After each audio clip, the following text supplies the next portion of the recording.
Hi beautiful people, and welcome back to my channel.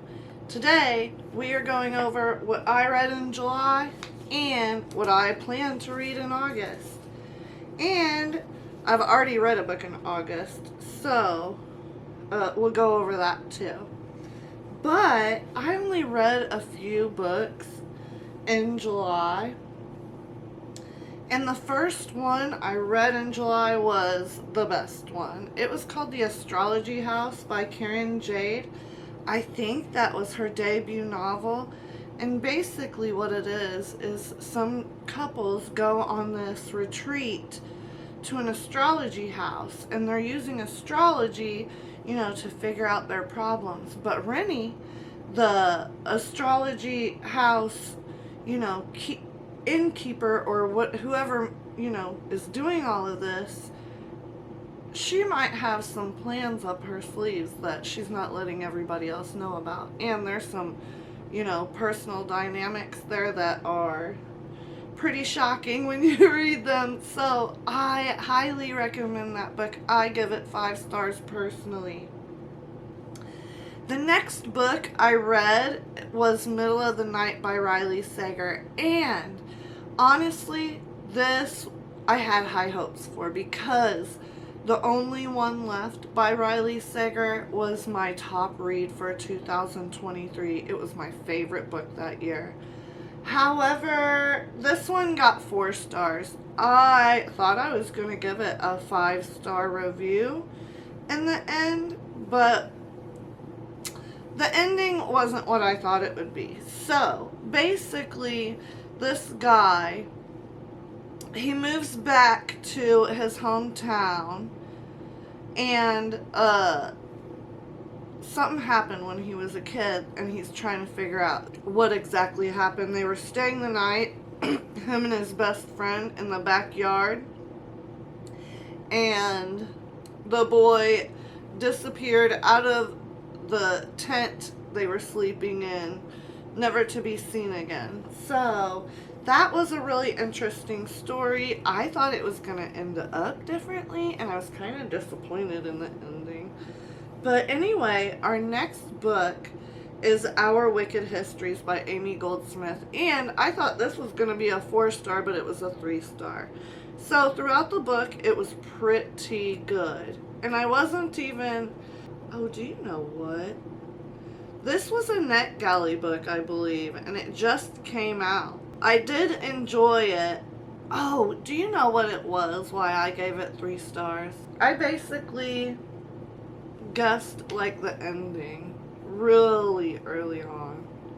I just knew what was going to happen. But this girl named Megan, she was going to this prestigious school, then something happened.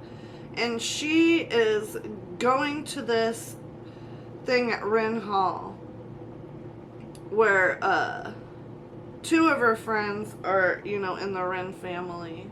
One of them is a bestie of hers and the other is a crush, right? And she thinks this is her opportunity to get back into the school, to apologize to one girl that she believes she wronged, and, just some other stuff happens.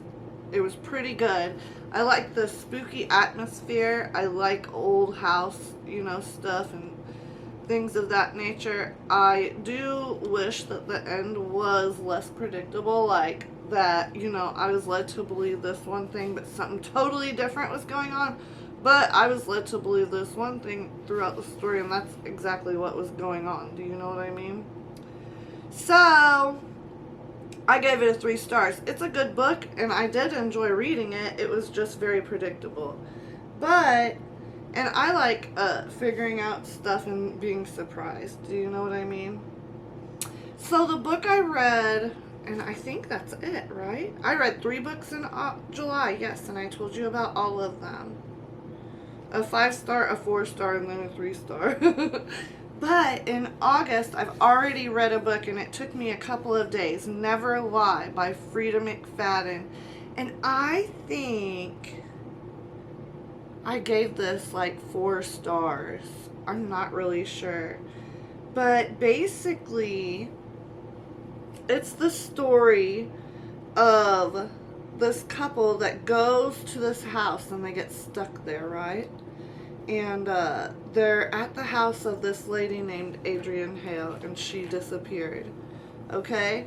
And so the storyline goes back and forth from that to actually, like, Adrienne Hale before she disappeared, and, like, you know, stuff that happened in her life. And the reason why I'm giving this 4 stars, and I did not on Our Wicked Histories, is I thought this book was going to be just as predictable, but it surprised me in the end. Like, I was going to... And Freida McFadden, she's always a 4-star author for me. I don't think I've ever given any of her books anything more or less than 4 stars. But, you know, I did not predict the ending for this. So it was pretty good. And now what I'm reading is Here One Moment by Liane Moriarty, and it comes out September 10th. I'm reading it through NetGalley, and it's so good, you guys, so far. I think I'm 30-something% into it. And then I'm reading Shari Lapena's new book, and I'm only 10% into that on audiobook. And what is that called? Hold on just a second. What Have You Done? Yes, so this girl's body is found in a field. And I guess we're gonna, you know, try to figure out who did it, who murdered her. But I'm only 10% in and I'm already hooked. So these reads are probably going to go pretty fast, and I think I'm probably going to read a lot more than just 3 books this month. Although I am very busy, but we'll have to see. I don't think I'm going to be so busy I can't read some books, right? But I guess that's all I have for you guys today. I will see you guys again really soon. And if you like this video, make sure you give it a thumbs up down below. If you want to see more stuff from me, like what I'm reading, my bullet journal stuff, and things like that, hit the subscribe button below. And don't miss a thing by ringing the notification bell as well. Happy reading, and I'll see you guys again real soon. Bye-bye.